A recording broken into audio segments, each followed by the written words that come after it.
Boa noite a todos. Boa noite. O tema que vamos refletir hoje está lá no capítulo 15, itens 4, 6 e 8 do Evangelho segundo o Espiritismo. Fora da igreja não há salvação.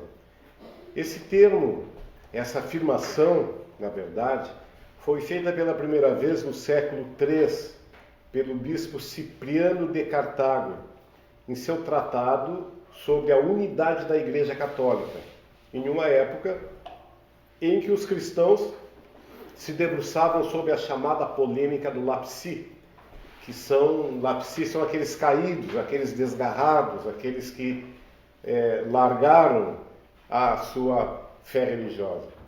Eles rompiam com a fé por causa da perseguição do Império Romano e diante de ameaças que sofriam permanente, não apenas renunciavam à fé cristã, mas como delatavam, entregavam aqueles que eram os cristãos, delatavam seus irmãos de comunidade.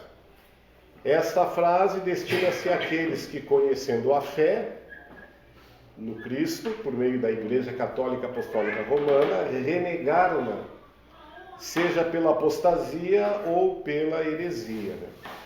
Mas, quando se fala neste tema, fora da igreja não há salvação, e a conotação realmente aqui é bem material, é do templo e não a conotação do conjunto de pensamentos, eu convidaria todos nós aqui, antes de iniciar a abordagem do tema, para fazer uma reflexão no sentido, o que é salvação? O que cada um de nós pensamos que é salvação? A gente ouve falar toda hora, O que nós pensamos sobre salvação? O que cada um de nós pensamos nisso? O que é salvação para outras religiões? Para os evangélicos é aceitar Jesus, eles dizem eu me converti. Mas aceitar Jesus para nós é utilizar na nossa vida, aplicar na nossa vida os seus ensinamentos, os ensinamentos dos seus evangelhos. Isso seria então aceitar Jesus, não é? Para os católicos inclusive esses dias eu mandei para uma colega minha, uma amiga minha que é católica, uma mensagem do Chico, e ela disse: nós não acreditamos nisso. Nós acreditamos que quando morrer a gente vai se sentar ao lado de Deus. Então a salvação para eles é de fato estar junto a Deus. Mas o que é salvação para nós espíritas? O que nós entendemos por salvação? São Paulo deixa muito claro na primeira carta aos Coríntios, ele coloca de forma inequívoca a caridade acima mesmo da fé. Porque a caridade está ao alcance de todo mundo. Todos nós podemos exercer de fato, de uma maneira efetiva, a ação caridosa. Ela está ao alcance do ignorante, do sábio, do rico, do pobre, porque independe de crença.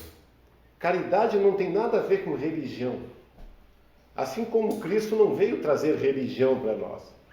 O homem que aproveitou seus ensinamentos, e de forma mais dogmática e imperativa, como forma até de comandar os seus súditos, surgiu inicialmente o catolicismo romano, que modificou muitos ensinamentos do Cristo, e muitos estão modificados nas Escrituras, especialmente na Bíblia, porque tomou aquela tendência de gerar ensinamentos, criar um Deus punitivo, vingativo, para que o governo pudesse dominar seus súditos, que o povo sentisse medo de fazer as coisas. Mas São Paulo, está lá no item 7, ele fez mais, ele definiu a verdadeira caridade na reunião de todas as qualidades do coração. E ele diz que, ainda que eu falasse todas as línguas dos homens, e mesmo a língua dos anjos, se não tivesse caridade, não seria senão como um bronze sonante e um símbolo retumbante. E, quando eu tivesse o dom de profecia e penetrasse todos os mistérios e tivesse uma perfeita ciência de todas as coisas, quando tivesse ainda toda a fé possível, até transportar montanhas, se não tivesse caridade, nada seria. E quando tivesse distribuído meus bens para alimentar os pobres, e tivesse entregue o meu corpo para ser queimado, se não tivesse caridade, tudo isso não me serviria de nada. A caridade é paciente, é doce e benfazeja. A caridade não é invejosa, não procura seus próprios interesses, não se melindra e não se irrita com nada, não suspeita mal, não se regozija com a injustiça, mas se regozija com a verdade. Tudo suporta, tudo crê, tudo espera, tudo sofre. Agora, estas três virtudes, a fé, a esperança e a caridade permanecem, mas, entre elas, a mais excelente é a caridade. Então ele nos dá como a porta da salvação, a porta do caminho aos céus, a porta para os outros religiosos de seguir Cristo na caridade. O termo fora da igreja na nossa salvação não se apoia na fé fundamental em Deus e na imortalidade da alma, porque todos os segmentos religiosos têm como seu pilar de sustentação a crença em Deus, que para nós é a inteligência suprema do universo. Todas as religiões creem na imortalidade da alma. Acreditam, como os católicos, que vão ficar sentados ao lado de Deus. Nós já cremos que continuaremos vivendo a nossa existência na espiritualidade e posteriormente voltando aqui quantas vezes forem necessárias para exercitarmos as nossas provas da vida para o nosso crescimento moral e espiritual. Este termo, ele é um termo que divide, ele é um termo que é, na realidade, um dogma particular, exclusivo e absoluto, que ao invés de unir as religiões, ele vem dividir. Porque, notoriamente, se vocês já observaram e tiveram a oportunidade de conversar com pessoas de outras religiões, essa divisão existe. Porque cada um crê que a sua religião é melhor. Então, como se diz, política, futebol e religião não se discute. Porque não adianta a gente, por exemplo, e como o próprio Espiritismo prega isso, de tentarmos transformar um religioso, seja protestante, seja católico, um espírita, porque nós entendemos a finalidade e a importância de cada religião. Que é muito melhor que ele seja um bom católico, um bom protestante, do que ser um mau espírita. Porque as religiões já existem para o nível intelectual de cada um de nós, para o nível de compreensão para cada um de nós. Tem gente que não compreende a reencarnação de forma alguma e vai fazer o quê? Vai tentar fazer que a pessoa aceite uma coisa que não compreende? Kardec foi muito explícito e bem claro que nós, em 100 assertivas, rejeitássemos 99 e aceitássemos somente aquela que a nossa capacidade mental consegue compreender. Que exista lógica, tanto que os fundamentos da doutrina espírita, da codificação da doutrina, onde Kardec capturava informações, ele mandava via carta naquela época, perguntas para diversos médiuns de todas as partes do mundo, e só eram aceitas e só foram catalogadas para o Livro dos Espíritos aquelas que vinham com respostas iguais de diversos médiuns e que tinham fundamento racional. Então é importante a racionalidade. Portanto, nós entendemos que é muito importante que o católico continue sendo católico, que o umbandista continue sendo umbandista. Nós não queremos ter aquela intenção de sermos os donos da verdade, porque o Espiritismo é uma religião progressista e sabe que pelos conhecimentos que nós temos, muito pequenos desta vida tão grandiosa que é, a gente não é o dono da verdade. Não é?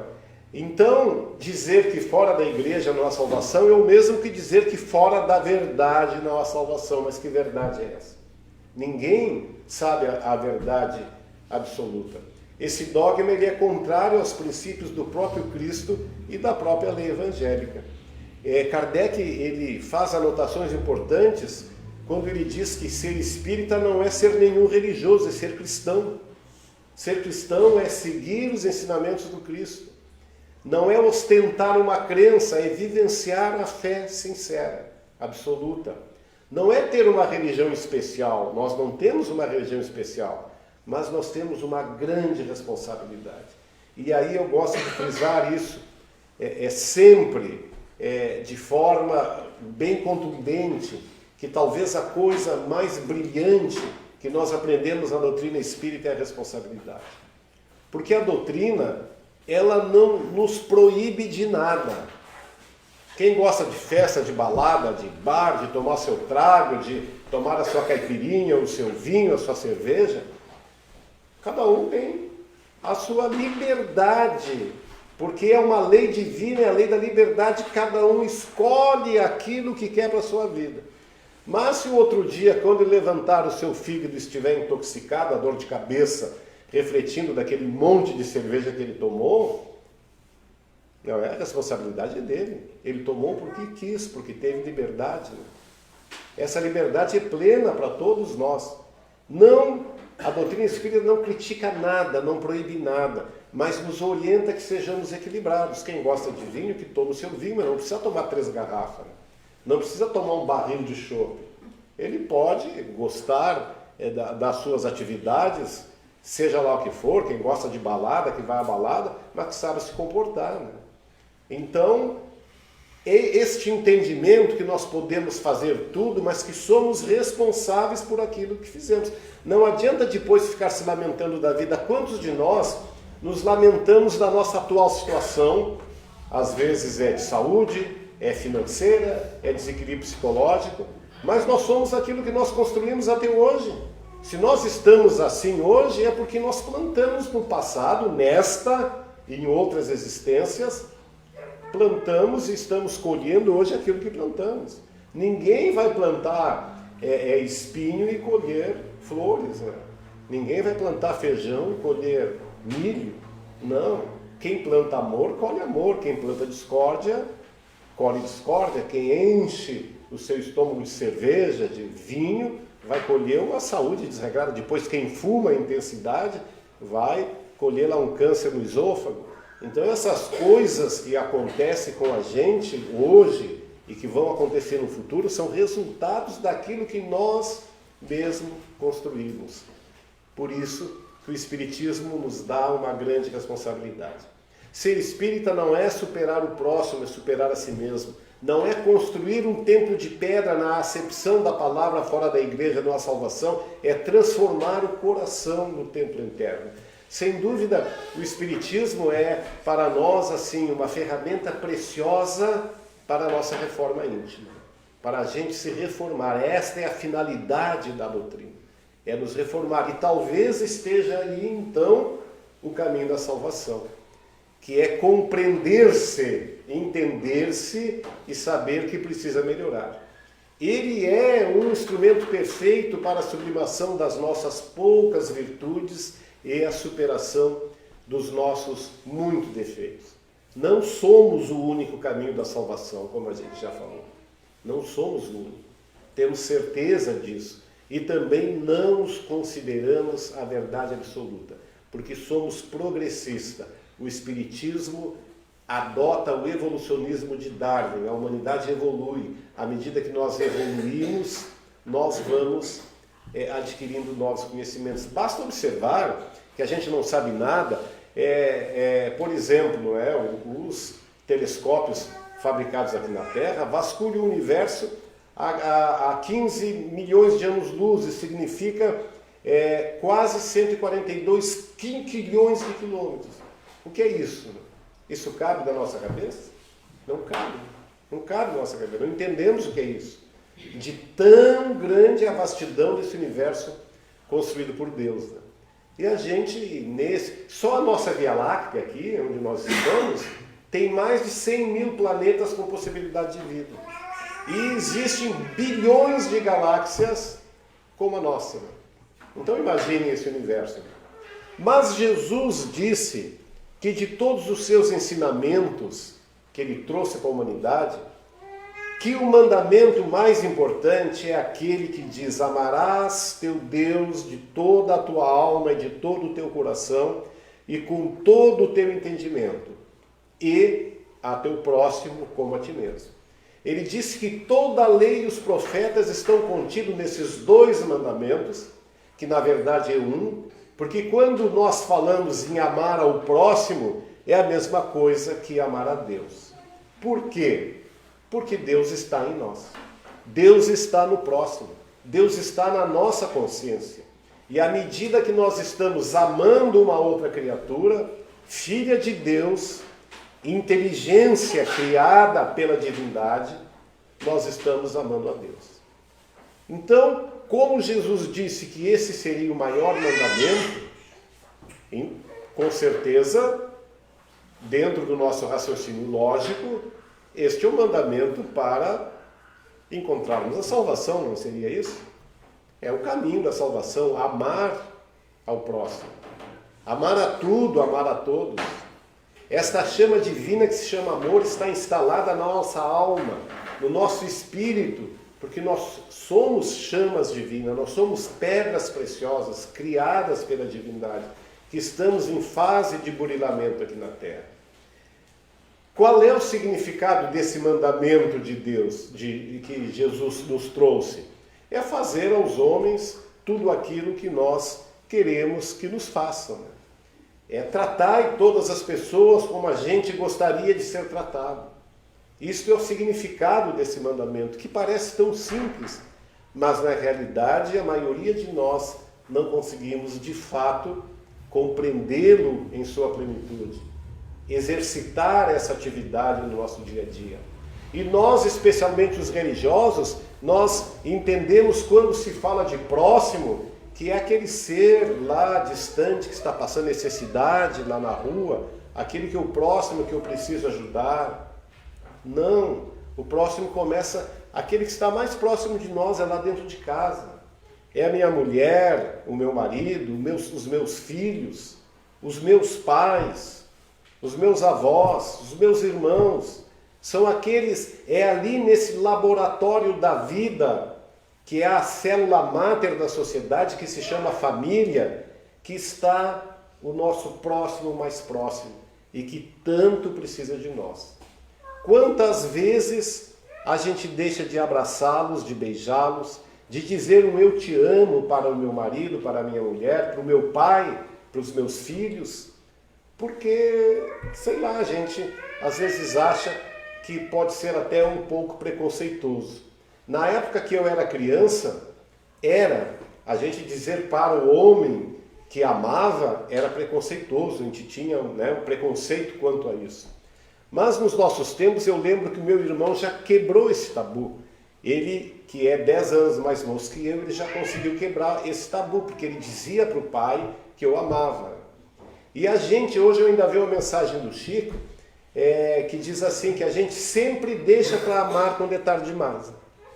A gente deixa muito tarde, quando vê a vida se esgota, quando vê os nossos entes queridos já passaram, já se foram, e aí a gente fica lá chorando na beira do caixão, chorando no velório, porque deixou de amar. E a maioria dos nossos sofrimentos com relação aos nossos antepassados, não é muito aquele choro porque se vai, é porque a gente tem a consciência pesada, porque deixou de amar, porque deixou de abraçar e agora aquela pessoa não está ali.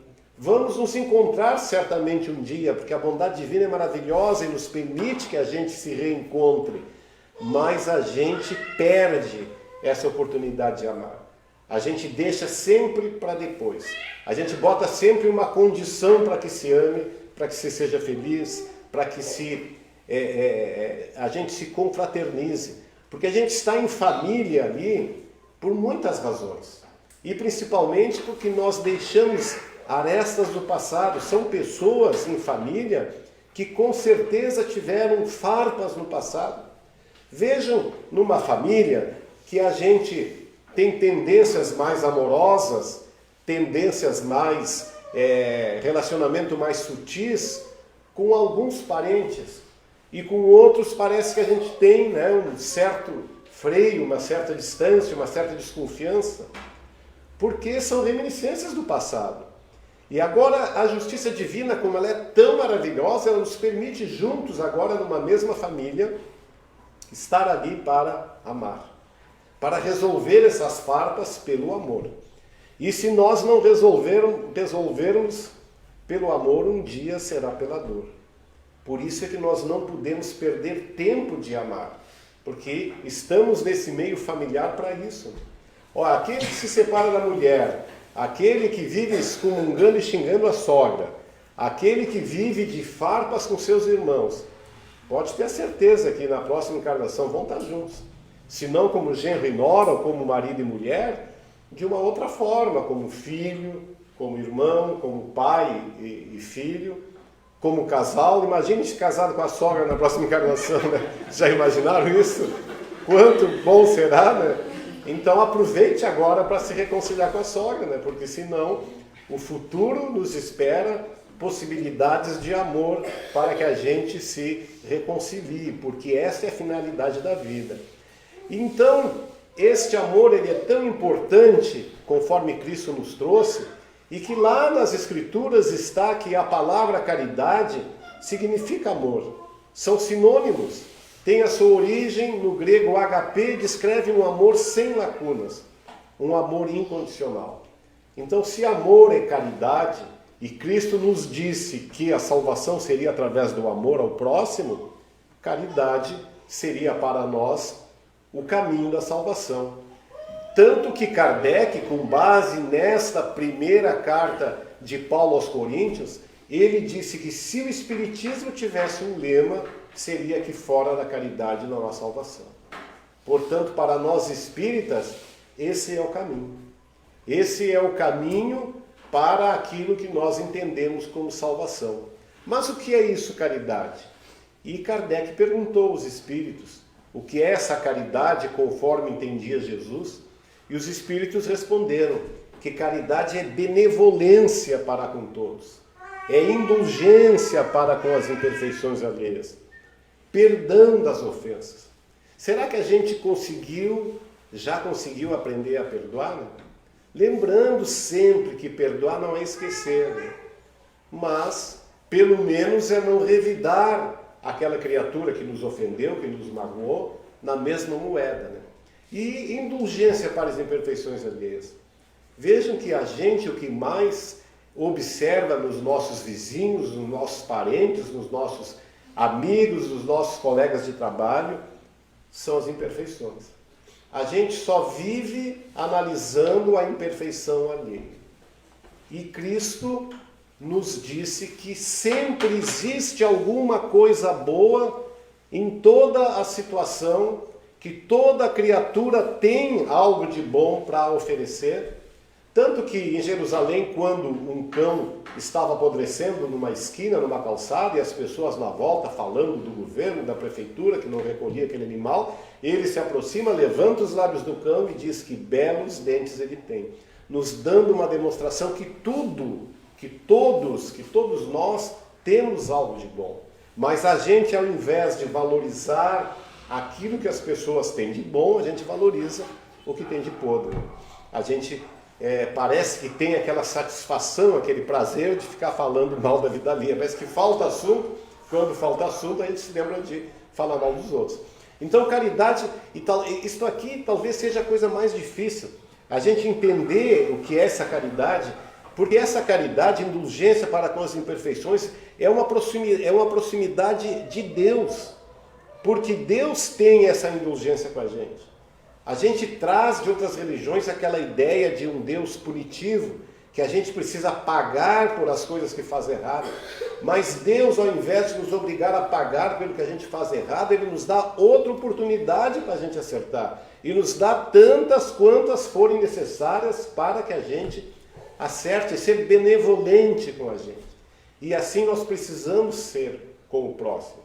Caridade está muito longe da palavra dar, mas sem dúvida, muitos companheiros nossos em determinadas circunstâncias carecem de bens materiais e às vezes nem sequer têm condições de conseguir ter o mínimo necessário, né?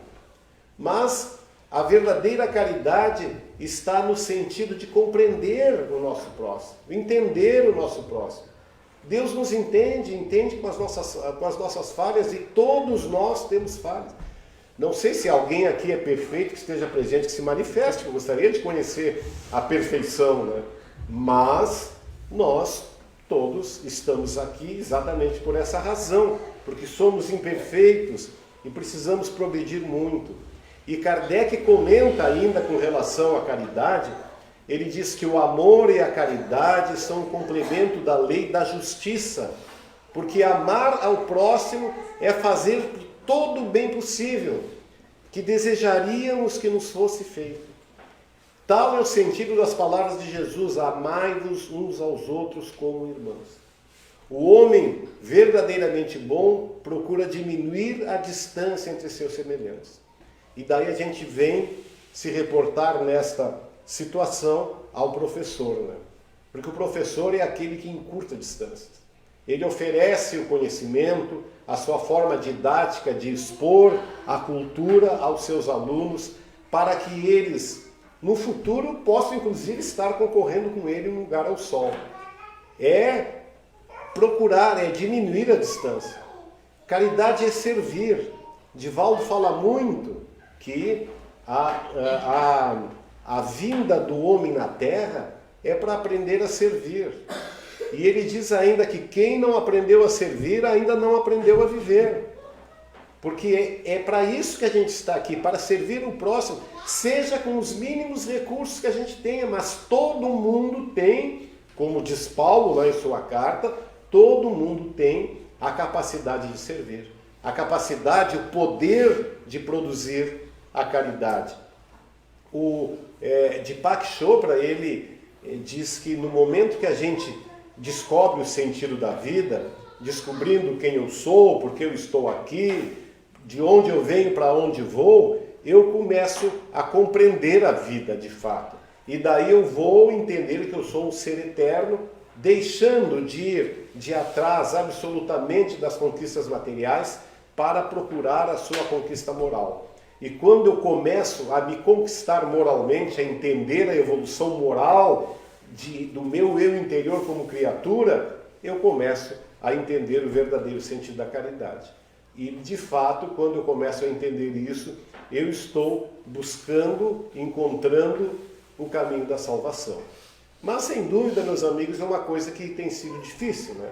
A gente, de fato, se for analisarmos o nosso comportamento diante da sociedade como caridosos, se cada um de nós refletir profundamente sobre isso, vai verificar que pode fazer mais, né?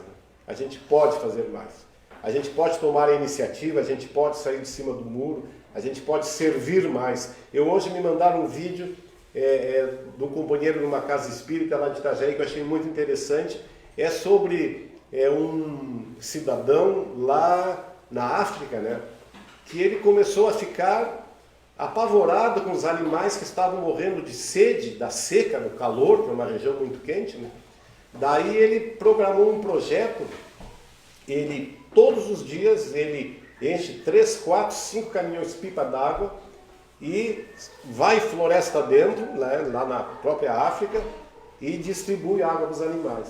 E o lindo é que quando os animais ouvem o barulho do carro, já sai todo mundo correndo, aqueles animais, rinoceronte, elefante, búfalo, girafa, onça. Tem até, aparece uma imagem assim do grupo de onça, quando ouve o barulho elas ficam espantadas e saem tudo correndo para a volta do caminhão que ele distribui água. Já faz Há alguns anos que ele está com esse projeto e continua sempre nessas épocas de calor ele fazendo esse trabalho.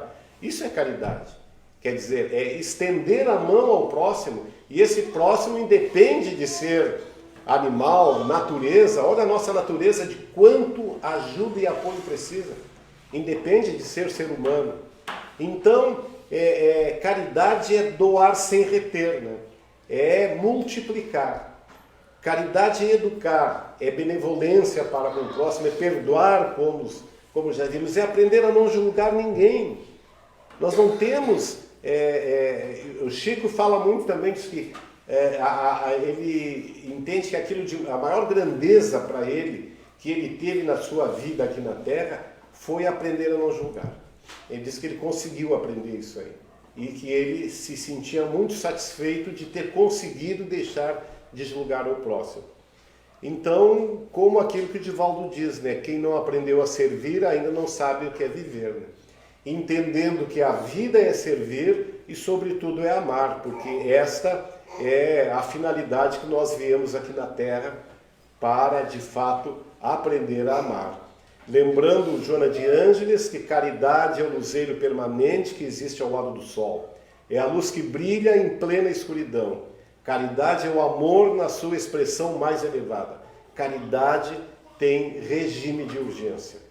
Então, concluindo o tema, nós espíritas, não sei se cada um pode fazer essa reflexão consigo mesmo e se vão compreender o mesmo que eu compreendi, mas eu compreendi que o nosso caminho da salvação é exercer de toda a profundidade aquele mandamento maior que o Cristo disse, que toda a lei e os profetas estavam nesses dois mandamentos, que seria amar a Deus sobre todas as coisas e ao próximo como a si mesmo.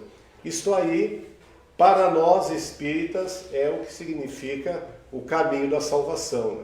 E que salvação para nós é ter uma vida melhor no futuro, é ter um futuro melhor, um futuro mais brilhante, um futuro mais feliz. Isto significa para nós salvação, né? Dessa forma, a mensagem que eu gostaria de deixar é que todos nós possamos nos consolidar no sentido de compreender o verdadeiro valor da caridade na nossa existência, para que a gente possa, de fato, ter um futuro mais feliz. Que Deus nos ilumine para que nós também possamos iluminar o caminho de todas as pessoas que passarem pelas nossas vidas. Boa noite a todos. Boa noite.